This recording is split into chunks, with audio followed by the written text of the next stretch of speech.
Okay, this is a reaction video. This is Visit London, what to know before you visit London. Well, as you probably know from my recent videos, I am planning on visiting London for the first time. I'm going there March 12th to 17th. I am going to the Arsenal-Chelsea game on the 16th. I'm going to be on there. I'm actually going to be flying on the 12th and landing on the 13th. So I'll be the 13th, 14th, 15th, 16th, and then leaving on the 17th. So I'll be there on Thursday the 13th, and in fact, actually have a plan on Friday. I'm going to on a tour to Bath, Windsor Castle, and Stonehenge. So that's interesting. But what to know before you visit London from Walter's World? Please click like, share, and subscribe for him as well as for me. Let's find out what's going on with this. Hey there, fellow travelers. Mark here with Walter's World, and today we are in London. No, not London, Ontario, not New London, Illinois. We're in London, England. Not London, Ohio, not London. I think there's one in Washington as well. But I need to look it up. But yeah, London, England. And today what we have for you are some things you should know before you actually come to London so you can have a better trip. Just some of the basic things for tourists that might be coming here for the first time. So let's get started. Now the first thing you need to know is depending where you're flying from, you could be ending up in one of 5 airports here in London. Yeah, I already know I'm going to Heathrow. I know there's one at Gatwick. I think there's another. But I know there's 5 airports. I know Gatwick is the other one, big one, but I don't know what the other 3 are. If you're coming from the U.S., usually you're coming into Heathrow or Gatwick. Both easy. They both have an express, Heathrow Express and Gatwick Express, which is more expensive than the local transport. Yeah, I think you can actually pre-purchase a express train service for like I don't know, but I think it's like £22 to take the express versus but it's like $75 to take a cab or something like that. But also I think you can pay like $5 for the Elizabeth line. But it does get you here. Stansted, if you're flying in with EasyJet or Ryanair, the cheap airlines, a lot of them go there. EasyJet also goes to Gatwick. And when you're going to come from Stansted, they also have a Stansted Express. There's a train that comes in, but there's also buses. And all the airports here have a bus that will bring you into town at a significantly lower price than any of the train services, okay? However, they do take significantly longer as well, so that would be one thing I would say. If you're going to be taking these trains in, a lot of times you're going to be coming into another station and you're going to have to take the tube when you go around. And the tube is the metro system here in London, the subway system. It goes everywhere. If you got a pass, man, you can go anywhere you want to go. But the thing you need to know is the tube or the subway, in London is expensive. If you don't have what they call an Oyster card, you're going to pay maybe £3 per ride. For my American friends, that's about $5 per subway ride. Yeah, insane expensive. So what you need to do is get an Oyster card. You pay like £5 or £6 for it, and what it is, it's a reloadable. Yeah, I've heard about the Oyster cards. I've also heard you can just use your card, your credit card, just to scan it like that. But yeah. Well, you can also take a bus. There's a whole different ways to get around the city. Transport card that you can use on the subway, on the tube, or you can use on the buses and things like that. It just kind of ticks off the money. And what happens is, if you use the Oyster card, it actually charges you a lower fare. But the thing is, you cannot forget to tap in and tap out with your Oyster card, because if you don't tap out, they charge you like the whole largest fee they possibly can, and that can be a lot more expensive than just paying £3, okay? Now, yeah, that's important. You got to tap out once you tap in. Another thing of the transportation around here is you can take the black cabs around here. I mean, the London cabbies are famous for their wit, their humor, and knowing where every freaking thing is in this town. And that's what's so cool. And the thing is, if you're going to take a London cab, before you get in, you look in the window and say, hey, I want to go to Soho, or I want to go to the Parliament. You tell them where you want to go beforehand, and they say, sure, get in. You hop in, and they'll take you there. And you can ask them questions and all kinds of stuff, and they're usually very helpful. And the cabs can be kind of pricey when you are here, so just be a heads up on that one. Yeah, that's a question I have. I understand getting in and getting out. The London traffic is a hassle, but is it best to at least the very first time you get in to take a cab to your hotel? I'm staying at Park Place on the Thames. on the riverfront. Would it be best from Heathrow to take a taxi, or would it be best to take a cab? Just a taxi, or would it be best to take the tube? Just let me know in the comments below, please. They do have Uber and those things here, so you can use that to save money. There's also private cars you can hire to take you places, so if you want to go to the airport and stuff like that. I will warn you, there are unlicensed cabs here as well, and that's up to you to take them. I recommend taking the black cabs or doing that. Now, in terms of the currency you have here, they use the British pound, okay? And it comes in various denominations, 5, 10, 20, 50, you get the basic ideas.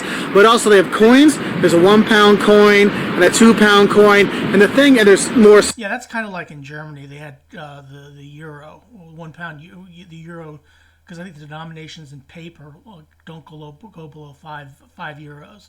So you need coins. But that sounds about right. Smaller coins, and that kind of leads us into something you need to know about money here. London is an expensive vacation destination. Places where you're going to stay, it's going to cost a lot of money. You're going to go out to eat, it's going to cost a lot of money. Drinking costs a lot of money. And the thing is, you got to watch out, because some of the sites as well can be very pricey. St. Paul's or Madame Tussauds, which I don't think is worth the money, just FYI.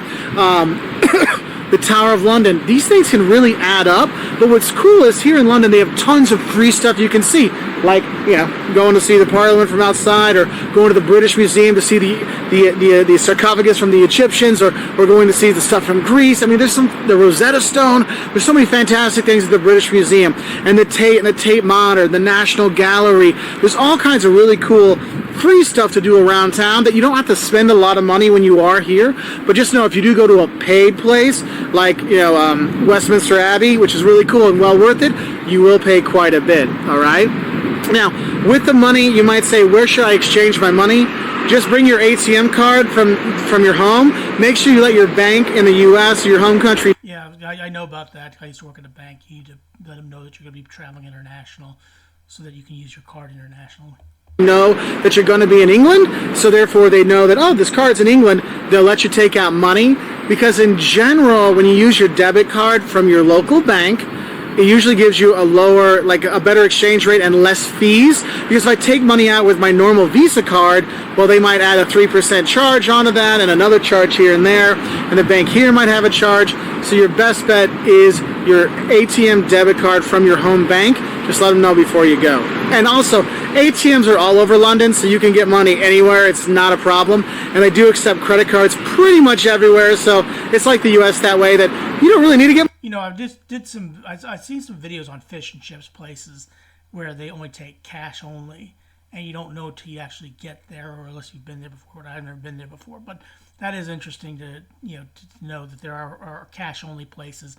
So and sometimes there's no cash available in the ATMs too. Get money, because you can always pay with plastic. So that's helpful. Sometimes you do need some cash though, so have a few bills on hand or some coins on hand, because they are worth something. Now, probably the most dangerous thing about London is the traffic, because they drive on the left side of the road here. Yeah, they drive on the wrong side of the road, so I need to look right instead of looking left, which is, before I cross the street there. So if you're in the U.S. or Germany, you look left, then right, and then left, and then you cross the street. Well, here you need to look right, and then left, and then right, because the cars are coming from the other direction. And that's where a lot of tourists actually do get hurt. I actually, every time I've come here, and I've been here a lot of times, I still have to catch myself a couple times going, whoa, I didn't look right first. So make sure you look right, left, right. Otherwise, so be careful for that. Other safety concerns you would have here, London is kind of a pickpocket place. It's not as bad as some of the other major cities in Europe, but you do need to pay attention at big tourist sites. Late night, they do like to have their drink here, so that might make some people feel uncomfortable. But overall, London's a really cool place. It's not really too problematic with safety and things like that, so you shouldn't worry too much. Just watch out for the cars and the buses on the street, because that's where most of the tourists get hurt. Now, another thing you might want to do is you're going to take a lot of pictures here, because there's so many cool sites in London. Yeah, but make sure you're not in people's way when they're walking around trying to get around work. The locals don't need you to be standing around taking a picture while they're trying to get where they need to go. Whether you're taking a boat tour on the Thames, or you're up on in the gallery up at the very top of St. Paul's, or of course Big Ben Parliament, kids, you're going to take a lot of pictures. Your phone's going to get low on battery. You might want to know is, how are the plugs here? Now in the U.S., we have the two flat Yeah, I've already got my adapter, which is good. plugs like this, and then in mainland Europe, they have the two circle plugs like this. Here in England, they have a different one. There's three flat things, two this way and then one up on top like that. And the thing is, when you buy an international converter, make sure you get one that works in multiple countries, because you do that, it will almost always have the UK, Europe, and the US, and that'll take care of you just fine. That's what I bring with me. Now, another thing you might notice about this video here in London is it's not raining. No, it does not rain all the time in London. But it does rain often enough, so be prepared. But it does rain a lot. So make sure if you're coming, make sure you bring like a jacket or a poncho, if you will, something small you can take with you. I have a sweatshirt actually with me to wear, because it can rain out of nowhere when you are here. I've been here a lot of times. I remember we were here for New Year's one year, and literally I felt like it was raining horizontally. Okay, so when it rains, it can really rain. And most likely when you are here, it will have a rain here and there. So make sure you do bring some, waterproof shoes and some kind of waterproof jacket, just in case. But the thing is, when it's nice weather here, the people go out. They have their beers outside of the pub, and they're eating outside. You see this? Well, there's not so many people now outside, but there were a ton of people in this park when I got here a little while ago, and they really enjoy being outside when they can be outside. So make sure if you get that chance, do go out and enjoy things. Don't just sit inside the pub when it's nice out. Get out, because then you'll get to meet the people. And that's one thing about London. People think, oh, London, England, it's Downton Abbey and all stuffy, and the Queen will say hi to me all the time. No. London is an international city. You will hear Chinese, you will hear Spanish, you will hear Italian, you will hear English, you will hear... Yeah, it's kind of like New York City, because I remember telling a friend of mine who'd never been in New York City, I said English isn't necessarily the first language spoken there. You'll see it's an international city, and he came back. He was shocked at that, and so I think London's the same way. So yeah, I expect to see a bunch of different nationalities there.